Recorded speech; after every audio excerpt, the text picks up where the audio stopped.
to ji Devashish and आवाज। good morning. मेरा नाम अतुल है, मैं एक शराबी and if I correct, we are on page 193, second paragraph. Am I right, Devashish? Ji Okay. So pass it on. Chapter 11, page 193, second paragraph. Start reading from here. And Bill began work on the book in March or April of 1938. अब हम big book की बात कर रहे हैं। मार्च अप्रैल 1938 में इसके ऊपर काम करना शुरू किया बिल्डअप। हमने देखा कि एक छोटा सा ऑफिस हैक पाकर्स के साथ उन्होंने लिया था। ऑनर्स डीलर्स नाम की कंपनी खोली थी। हमने देखा कि उसके साथ रूथ हॉक ने काम करना शुरू किया था और उसको अंदाजा नहीं था कि वो जो आई है काम करने के लिए, उसने सोचा कि ऑयल कंपनी के लिए वो काम कर रही है, लेकिन वो ऑयल कंपनी का काम तो कम हो रहा था वहां पे। ज्यादातर यहाँ पे अल्कोहलिक्स एनोनिमस का काम हो रहा था, शराबियों के साथ काम कर रहे थे वो। दोनों हैंक और बिल शराबियों की मदद करने में ज्यादा थे। और वहां पे जब किताब लिखने का जो एक अभियान शुरू करना था बिल्डअप ने, वो शुरू हुआ। और उस किताब में रूथ हॉक का एक बहुत ही अहम योगदान था। लेकिन पहले किताब लिखनी थी और लिखने के लिए ये जिम्मेदारी जो थी वो बिल तो को दी गई थी। हालांकि किताब का जो लिखने का एक जिम्मेदारी जो थी, एक अख्तियार था, वो सबका मिलकर था जितने उस टाइम पे शराबी थे उपचार के प्रक्रिया में। संख्या जो है वो विवादित है। 40-50 थे एक जगह पे, टोटल 50-60 थे। लेकिन जब तक किताब छपी तब तक 100 हो गए थे, इसलिए किताब में 100 की संख्या बताई गई है। Bill began to work on the book in March or April of 1938. Ruth, who typed the manuscript, Ruth एक सेक्रेटरी थी ऑफिस की, जो टाइपिंग का काम था। उस टाइम देखो टाइपराइटर ही होते थे उस टाइम पे, वर्ड प्रोसेसर्स या प्रिंटर्स ये सब चीजें नहीं होती, टाइपराइटर ही होता था। तो टाइपिंग का काम जो था वो रूथ हॉक करती थी। Remembered that he would arrive at the office with yellow scratch sheets of notes outlining each chapter. फिर हाथ से लिखते थे, येलो कलर का उनका एक स्केच पैड या नोट पैड था जिसपे लिखते थे, और हर चैप्टर को वहां पे आउटलाइन करके उसके नोट्स बना के उसको लिखा जाता था। My understanding, she recollected, was that these notes were the result of long thought after hours of discussion, pro and con, with everybody who might be interested. जिम्मेदारी ये थी बिल डब्ल्यू की कि वो उनको सबकी सलाह लेके लिखना पड़ता, सबकी पुष्टि प्राप्त करनी पड़ती थी, अप्रूवल लेना पड़ता था एक एक मेंबर का। जिसको भी किसी भी चीज पे, किसी शब्द पे या किसी वाक्य में या किसी बात पे अगर एतराज होता था, ऑब्जेक्शन होता था, तो उसका विरोध कर सकता था और उसके हिसाब से बिल डब्ल्यू को उसमें एक बदलाव लाना पड़ता था, अपनी राइटिंग में तब्दील करना पड़ता था, ताकि वो सबकी सहमति उनको प्राप्त हो। क्योंकि ये सबकी किताब थी, अकेले बिल की नहीं थी, जैसे कि उनकी जो अंडरस्टैंडिंग थी। तो वो जो नोट्स थे वो कटे पिटे रहते थे, उसमें कई तब्दीलियां होती थी, एडिशंस होती थी, कुछ चीजें मिटाई जाती थी, कुछ चीजें जोड़ी जाती थी।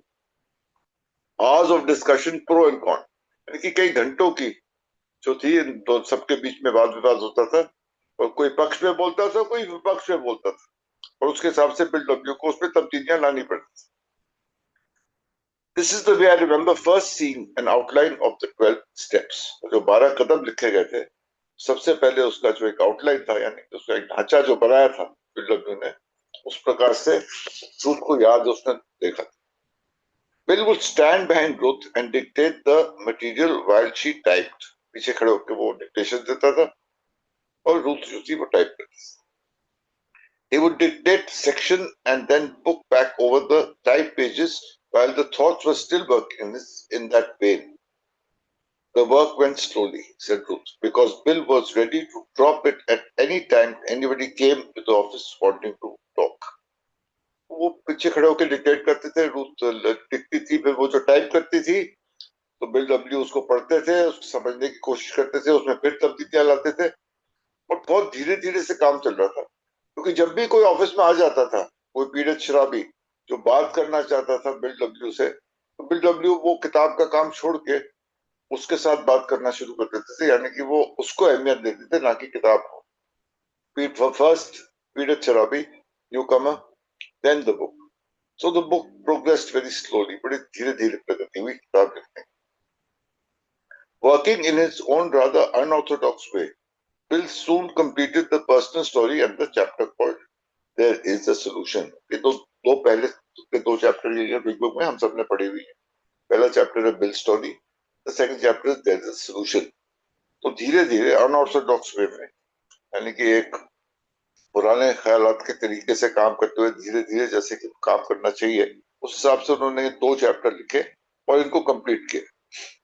These would, which would become the first and the second chapters, were multi-lettered immediately. Multi-lettered का मतलब ये हुआ उनको डुप्लीकेट किया गया, यानी कि ऑफसेट प्रिंटिंग में प्रिंट करा जाता है जब किसी चीज को, जैसे हम आज की डेट में हम फोटो कॉपिंग बोलते हैं या जेरोक्स को बोलते हैं, उस टाइम पे मल्टीलेथेड बोलते थे. आज भी मल्टीलेथेड मशीन है, तो ये मल्टीलेथेड मशीन की उनको उसकी कॉपियां बनाई गई खूब सारी, immediately to be used in the money raising campaign in that summer.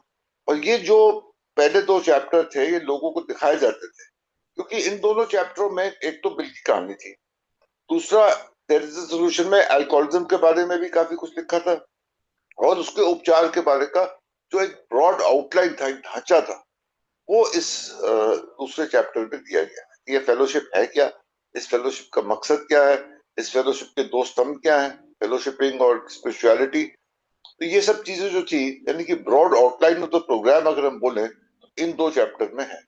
Bill की कहानी में अल्कोहलिज्म के बारे में बहुत कुछ बताया गया है, बिल की अपनी कहानी बताई गई है, बिल कैसे ठीक हुए वो बताया गया है, उनके आध्यात्मिक जागरण के बारे में एक विवरण है.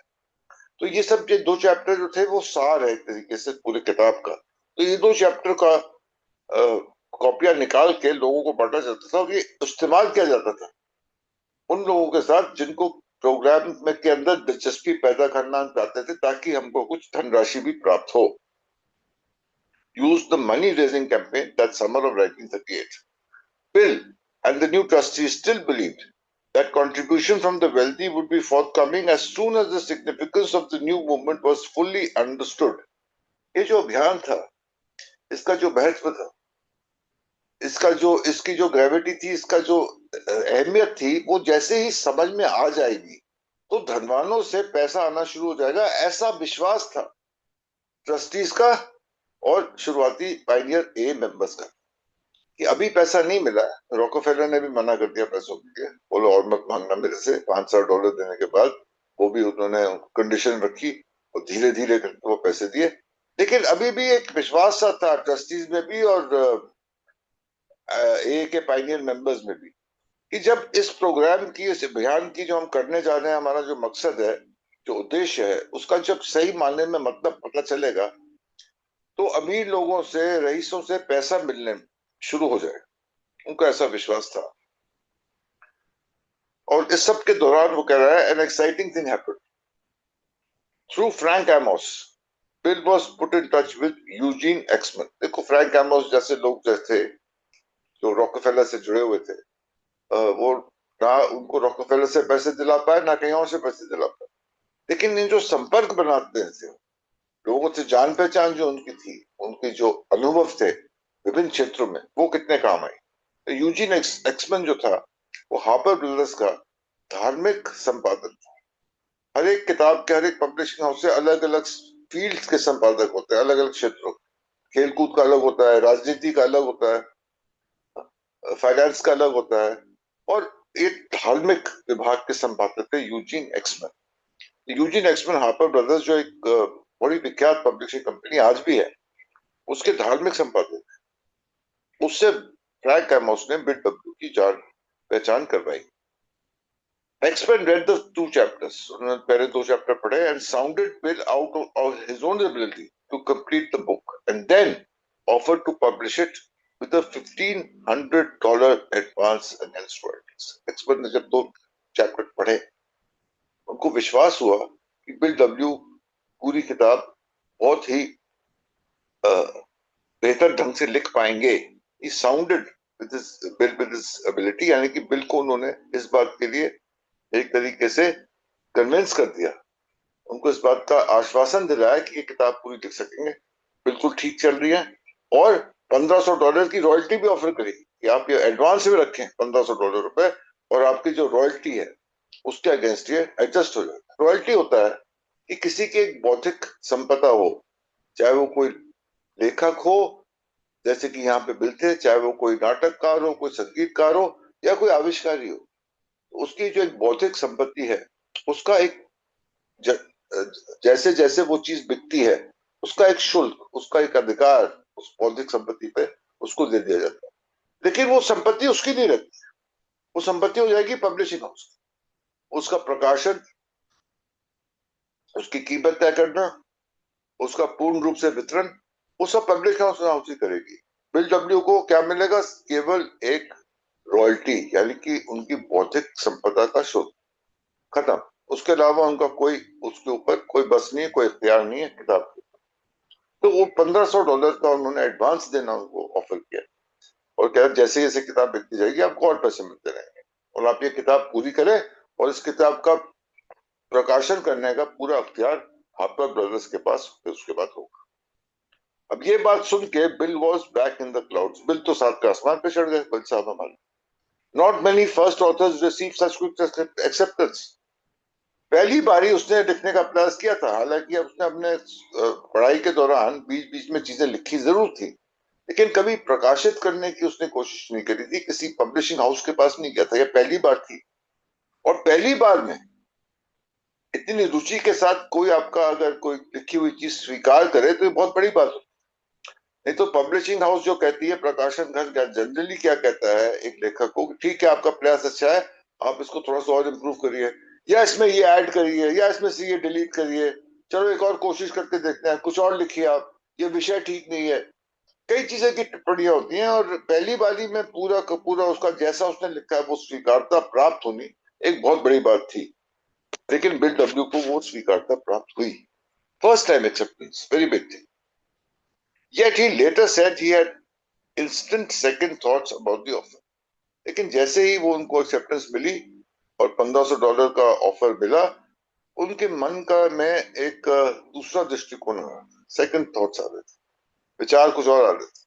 और देखो ये भी भगवान के रहस्यमय तरीके है, मैं मानता हूँ कि वो सद्बुद्धि देता है हमको जब हमें जरूरत होती है तो, और जो बुद्धि को वो हमारे बुद्धि में परिवर्तन लाता है हमारी भलाई के लिए, वो हमें उस टाइम पे समझ में नहीं आती है उस समय जब वो होता है, लेकिन वो हमारी बुद्धि में कुछ कुछ डालता है हमारा ईश्वर, जिसकी वजह से हमारा जो भविष्य है वो तय होता है हमारे अच्छे के लिए। तो यहाँ पे बुद्धि में डाला गया, बिल्डअप के बुद्धि में आया कि यार ये ठीक है कि नहीं है।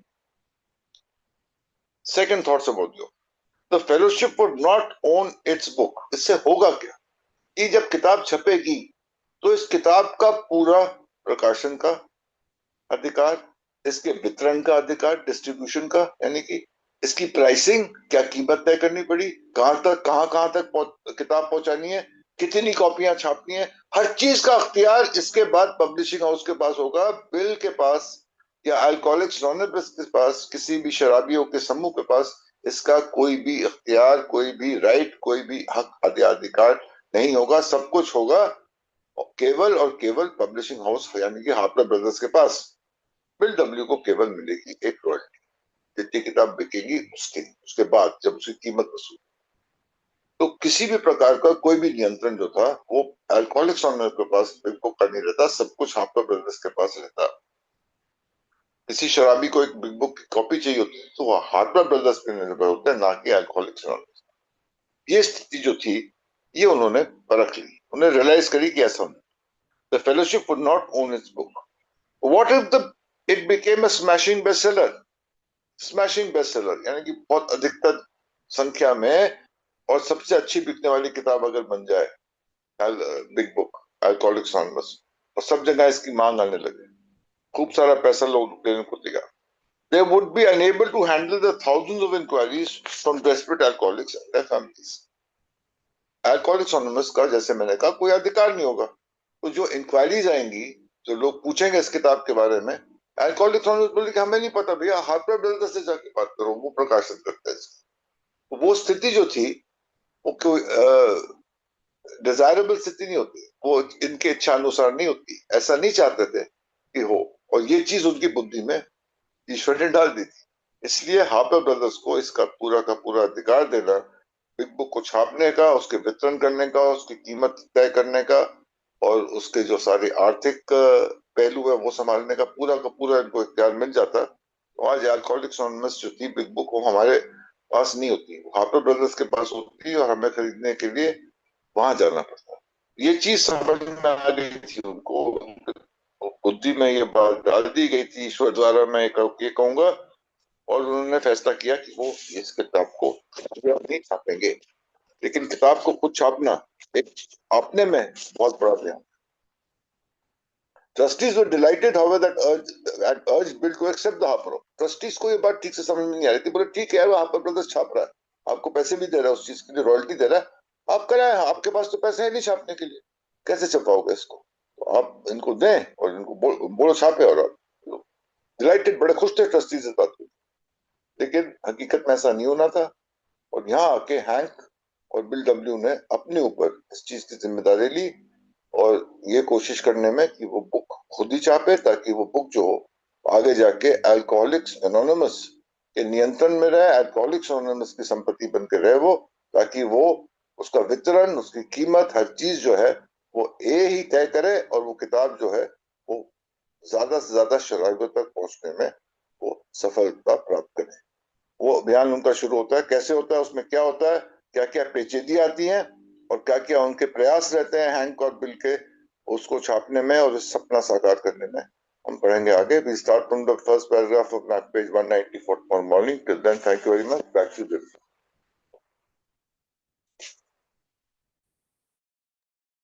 Thank you Atul ji. मैं समय ना व्यर्थ करते हुए राजेश जी को आगे बुलाना चाहूंगा। आइए राजेश जी। जी धन्यवाद, नमस्कार। मेरा नाम रजनीश है, मैं शराबी हूँ। Thank you Devashish ji service के लिए, और thank you Atul ji, wonderfully आपने आज एक पेज करा लगभग, बहुत बढ़िया। और पिछले कल हम लोगों ने पढ़ा था कि बीडब्ल्यू से बहुत प्रभावित हुई रुथ। मतलब वो इतनी, मतलब इतनी उदारता दिखाते थे। ये तो बेचारी तनख्वाह पे रखी हुई थी, ये तो पेड वर्कर थी, तो इतने उदार थे कि वो, मतलब वो बाद में जब पैसे भी नहीं दिए गए तो भी वो काम करती थी और दिल से काम करती थी। और बहुत ही उम्दा काम करा उस लड़की ने, उम्दा काम करा उस टाइम अल्कोहलिक एनोनिमस के लिए। क्योंकि मेन जो अटैचमेंट शराबियों के साथ उसकी बनी ना, वो बड़ी वंडरफुल थी। और उस तरीके से चीजें चल रही हैं भाई साहब अब किताब के आगे जी। और आज हमारे पास मतलब वो नहीं है कि हौसला मारने की जरूरत नहीं है, नहीं तो कई जगह जून है, कई जगह मई है, कई जगह अप्रैल है, कई जगह मार्च है। मार्च एंड और अप्रैल 1939 में किताब जो है वो 1938 में किताब लिखनी शुरू हो गई थी हमारी, उस पर काम हो गया भाई साहब। अब उसका काम था उसको टाइप करना। अच्छा, वो कोरोना था उस टाइपराइटर का नाम। अब वो मैन्युस्क्रिप्ट जो है, और अच्छा ये येलो स्क्रैच पेपर का भी एक अपना महत्व है। बीडब्ल्यू के घर में एक ना पीले पेपर पड़े हुए थे, रफ पेपर, पूरी किताब इसके ऊपर बिल ने लिखी है। क्यों? अच्छा, वो कारण भी था क्योंकि वो शब्द ही नहीं समझ आते, वो डिकेट क्यों करना पड़ेगा, जब लिखा हुआ तो डिकेट क्यों ना करना पड़ेगा। लेकिन पहले वो स्क्रैच पेपर जा रहा है न्यूयॉर्क के ग्रुप में, फिर जा रहा है वो वहां से डॉक्टर बाबू क्राउन के ग्रुप में, फिर आ रहा है इधर, फिर उसे डिकेट करा जा रहा है। लंबा प्रोसेस है। तो कोई भी जैसे मान लो एक दो पेज लिख लिए, अब एक दो पेज पे चर्चा हुई, कई बार इसी ग्रुप में शायद किसी ने डाला था, वो इतनी कटिंग थी उन पेपरों के ऊपर कि उस एक लाइनें लगा लगा के समझ ही नहीं आ रही कि लिखा क्या हुआ है। तो इस तरीके से। और अच्छा, ग्रुपों में कौन लोग बैठ रहे हैं भाई साहब यहाँ पर? क्या शराबी बैठ रहे हैं? नहीं, शराबी बैठ रहे हैं, लेकिन शराबियों के साथ उनकी वाइफ्स की भी इसमें कॉन्शियस है, और साथ में आउटसाइडर की भी कॉन्शियस है। जो आउटसाइडर उस टाइम के जुड़े हुए लोग थे, जो भी उन मीटिंगों में बैठते थे, उन लोगों की भी कॉन्शियस जो है वो इनमें साथ है। देखो जी, अपने आप यहाँ कोई प्रिंसिपल नहीं है। अभी अतुल जी सही कह रहे हैं, है ही नहीं भाई साहब, मेंबर ही नहीं है। अगर पूरे मेंबर लें तो 68 मेंबर बनते हैं जी। 69 लगा लो या 68 लगा लो, अगर ये किताब मतलब कंप्लीट तक भी बात हो रही है, मतलब जनवरी 1939 या फरवरी 1939 भी हमारी संख्या लगभग ऐसी थी। किताब तो कंप्लीट हो जाएगी, दिसंबर 1938 तक किताब हमारी बिल्कुल कंप्लीट हो गई थी। तो उस तक भी हमारी संख्या जो है वो 68 के लगभग थी। तो बाकी कौन थे? नॉन अल्कोहलिक और वाइब्स। अब कितनी अच्छी चीज है, एक दिन अभी मुकेश जी इस बात पे चर्चा कर रहे थे, क्योंकि वो हमारे हेडिंग में चीज लिखी हुई थी कि मुझे कोई थॉट आया, मुझे कोई आइडिया आया, उसकी एडिटिंग अगर मैं ना ग्रुप कॉन्शियस के द्वारा करवा लूंगा तो वो ईश्वर की आवाज चीज बन जाएगी। मुझे बड़ा बढ़िया लगा था वो सेंटेंस। और हमारे बोला था कि हमारे वो इस चैप्टर के हेडिंग में ये वाली लाइन लिखी है कि एडिटेड करवा के चीजें जो है कोई थॉट आया या किसी भी प्रकार का मेरे को विचार आया तो उसको मैंने ग्रुप के अंदर रखा, और ग्रुप के अंदर उस पर चर्चा हुई, और चर्चा जो हटना था हट गया, जो डलना था डल गया, और उसके बाद उस पर काम हो रहा है। अभी आउटलाइन एक रूपरेखा तैयार हो रही है, रफ नोट्स पीले रंग का पूरे का पूरा, उसके ऊपर एक रूपरेखा तैयार हो रही है इन दो चैप्टर की।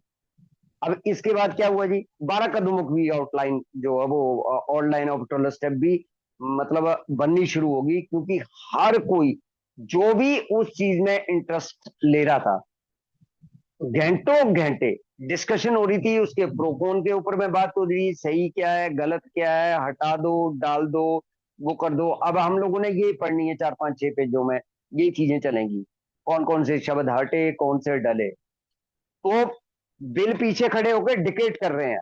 अब डिकेट क्यों करना पड़ रहा है? क्योंकि चीजें हटी हैं डली हैं, किसी ने काट के ऊपर लिख दिया है, किसी ने वो नीचे लिख दिया है। तो इस प्रकार की चीजें वो मटेरियल को डिकेट कर रहा है, और वो लड़की जो है वो उसको टाइप कर दी। अब इस प्रकार का जो चीजें तैयार लगी होने, पेज बाई पेज जो है वो पलट कर देख रहा, फिर एक बार उसका टाइप करने के बाद, ये नहीं कि टाइप हो गया तो पेज, जब टाइप हो गया तो उसके बाद फिर वो पेज पलट के देखता है ना, कि ताकि जो है वो काम चलता रहे। इस प्रकार से काम चल रहा है। अब काम क्यों स्लो था? क्योंकि बीच बीच में न्यू कमर आ रहे हैं। जैसे न्यू कमर आ गया, बिल ने वो डिकेट करना, जैसे मान लो मैंने आधी लाइन बोली है, मैं किसी आदमी को कोई बता रहा हूँ, या मैं हम दोनों मिलके कोई काम कर रहे हैं। अब आधी लाइन बोली लेकिन बीच में कोई शराबी आ गया, अब यहाँ पर अटक गए। अब अटक गए तो वो बिल चला गया शराबी के साथ काम करने। और ये मुझे भी पता है, ये बिल को भी पता था, और आप सबको पता है कि एक शराबी जब दूसरे शराबी के साथ बैठ गया तो फिर वो चाहे टाइपराइटर लेके बैठा रहे, सामने वाला आदमी हमें नहीं ध्यान देता। वो इसलिए भी वर्क स्लो हुआ। और मतलब ये दोनों चीजें साथ में चल रही हैं। और BW वो जो परंपरागत पीछे से चला हुआ आ रहा ना तरीका, उस तरीके से काम कर रहा था। अब 2 चैप्टर निकल के आए, देयर इज ए सोल्यूशन और बिल स्टोरी। पहले बिल ने बिल स्टोरी लिखी, और धीरे धीरे बिल के माइंड में क्या चल रहा है इस टाइम? चल रहा है किताब की रूपरेखा, आउटलाइन कैसे करूंगा। तो बिल के माइंड में बिल्कुल सेट है सोल्यूशन सेक्शन, और एक प्रॉब्लम सेक्शन या बीमारी का जो अब वो मैं एक स्टोरी सेक्शन बनाऊंगा, और एक पूरे का पूरा सोल्यूशन और प्रोग्राम दूंगा। देखो बिल्कुल क्लियर है कि एक एक पूरा स्टोरियों का सेक्शन बना देंगे इस किताब में। उसमें कहानियां होंगी मेरी, डॉक्टर बॉब की, उसके बाद नंबर 3 नंबर 4 इस तरीके से कहानियां होंगी। और पीछे जो है वो सोल्यूशन से हम लोग जो है स्टार्ट कर देंगे। आगे जाके हम लोग देखेंगे कैसे कैसे चेंज आए, धीरे धीरे जो माइंड में जो चेंज आए। अब ओरिजिनल मैन्युस्क्रिप्ट क्या थी? बिल स्टोरी और द रेजे सोल्यूशन। ये कहाँ कहाँ भेजी इन्होंने? ये जो अतुल जी ने बोला ना, वो फोटो कॉपी करवाई और इमीडिएटली इधर भेजी। जितने भी डॉक्टर जानकार थे उनके पास बुक भेजी। इवन आगे हम पढ़ेंगे कि शायद पासिटॉन में भी है एक, और हम 2 पेज में भी पढ़ा था कि हमारे पास जो वैल्यूएबल सुझाव है ना, खासकर डॉक्टर ओपिनियन जो हम लोगों ने इंट्रोडक्शन में रखा, उसके पीछे मैन्युस्क्रिप्ट के ही कारण की मैन्युस्क्रिप्ट बांध दी। जितने भी धर्म के पैरोकार थे, इवन लोग मानते हैं कि जो उस टाइम हमारे होते हैं हिंदुओं के क्या बोलते हैं उनको, शंकराचार्य टाइप, या फिर सऊदी में जो मोहम्मदन के वो थे उनके बुद्धिजीवी लॉबी थी, या क्रिश्चियनिटी के जितने सेक्टर थे, सारे धर्मों के पैरोकारों को कोई मैन्युस्क्रिप्ट भेजेगी कि चेक करो जरा, किसी तरीके की कोई दिक्कत तो नहीं। इवन धर्म से बिल्कुल ओके हो गया। और मेडिकल को भी दिखाना जरूरी था मैन्युस्क्रिप्ट में कि कोई चीज आपको तो नहीं लग रही है कि कोई चीज वो आ रही है। और देखो कितनी बुद्धिजीवी लॉबी जुड़ी हुई है हम लोगों के साथ, फ्रैंक मोस, डिकर्चर्सन, इस टाइम जॉन वुड, ये 3 लोग ये क्लास ट्रस्टी हमारे इस टाइम बने हुए हैं। तो उस तरीके से जो है इस किताब को आज हम बोलते हैं ना कि यार ऐसी किताब कैसे लिख सकता है कोई आदमी। हालांकि मंशा यहां भी क्या है जी, मनी रेजिंग, पैसा चाहिए भाई साहब। और 20 मई 1938 को ये डेट बिल्कुल क्लियरिटी थी जब इन्होंने कॉपियां करके जो है वो बांट दी थी, यानी कि मार्च में काम शुरू हुआ, अप्रैल में इन्होंने कंप्लीट कर दिया, 20 मई तक इन लोगों ने ये ओरिजिनल मैन्युस्क्रिप्ट 2 लेसन की बना के विभिन्न लोगों को भेजी। वहां से भी कुछ उचित सुझाव आए, जैसे मैंने एग्जांपल लेके बोला डॉक्टर ओपिनियन, जो हम लोग आगे पीछे कर गए, या फिर टॉम उजैल जो बिल्ड स्टोरी आज हमारी पेज नंबर 1 पे आ गई। ये इस प्रकार की वैल्यूएबल चीजें जब बहुत से लोगों को दिखाया तो बहुत से उचित सुझाव आए कि ये चीजें यहाँ कर लो, ये ऐसे कर लो, ये इस तरीके से कर लो। हालांकि ट्रस्टियों के माइंड में क्या चल रहा है जी, जब दुनिया, पूरी दुनिया या दुनियादारी के लोग इस हमारी फेलोशिप का महत्व समझेंगे, नोट भी देंगे यार, दिक्कत ही नहीं आएगी। लेकिन उसी टाइम एक बहुत ही रोमांचक घटना हुई। अब वो रोमांचक घटना क्या थी, फ्रैंक मोर से ये आइडिया लेके आया। उसने बोला यार पैसे के लिए हम, हार्पर न्यूज़पेपर भी था और ये इनकी पब्लिशिंग हाउस भी था, और इनके पास चलते हैं। और ये 2 भाई थे, एक था एग्नी एक्समैन और था दूसरा था Gene Exman, GENE, Gene Exman. ये दोनों भाइयों के पास चलते हैं और इनके साथ जाके ये जो एग्नी एक्समैन था, ये था वो रिलीजियस क्या बोलते हैं उसको, संपादक, रिलीजियस मतलब धार्मिक संपादक था।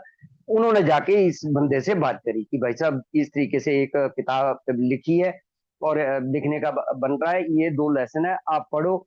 और वो तो भाई साहब मतलब खड़ा हो गया बंदा।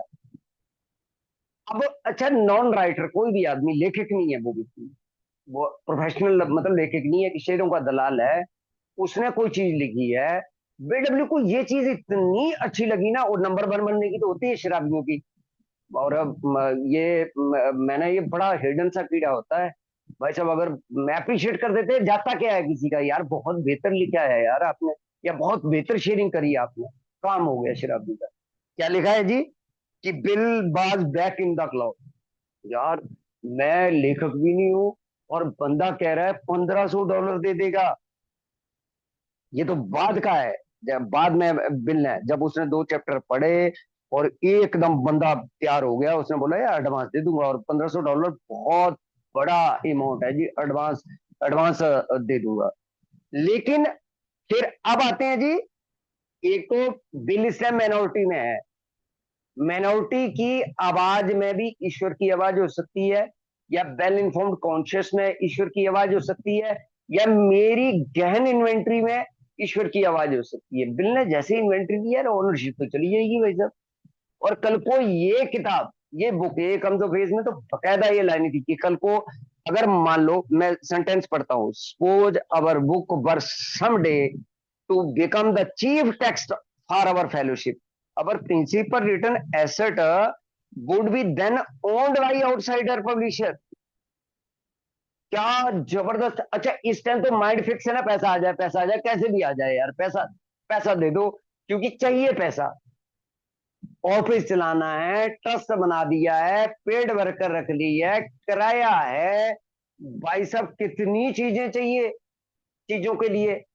लेकिन अब भी जरूरत है पैसे की तो, लेकिन भाई साहब फिर भी एक विजनरी आइडिया BW के अंदर आया कि यार कल को अगर ये बुक 2 चीजें बोली कि अगर बेस्ट सेलर में चलेगी तो, और भाई साहब 1000 शराबी बोलेंगे, अबे तुम्हारे अंदर लाखों शराबी बोल, अगर आज मान लो ये हो गया होता, मेरे जैसा भी शराबी यार, बिल को ना उस टाइम पेशेंस रखनी चाहिए थी, उस टाइम किसी से भी मांग लेता, उस टाइम किसी की भी मिन्नतें कर लेते शराबी जाके, या शराबी खुद ही यार 2-2 4-4 डॉलर बेचारे इकट्ठे करते उस टाइम, 68 लोग भी करते, और लोगों से लेते, हम परिवारों से लेते, थोड़ा सा $1500 ही तो थे, ये ऐसे इकट्ठे कर लेने थे, ओनरशिप नहीं किसी को देनी चाहिए थी, और देने वाला था भाई साहब।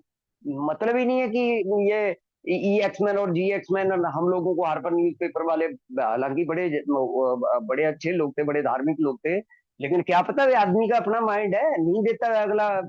और ये हम अपना एसेट जो आज हम बोलते हैं मेरी टेक्स्ट बुक है, हम लोगों का सारा जीवन इसमें किताब में है, वो सारे का सारा जो है वो चला जाता। हालांकि पूर्ण सहमति जो है वो बिल के थॉट के विरुद्ध है।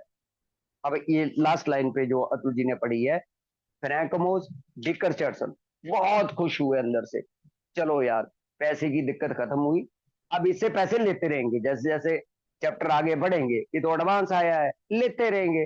और बीडब्ल्यू अर्ग विनती मतलब कर रहे हैं कि भाई साहब ले ले यार, पैसे ले ले, उसकी ऑफर को स्वीकार कर ले, नहीं तो हम फिर फंस जाएंगे, फिर दिक्कत आएगी।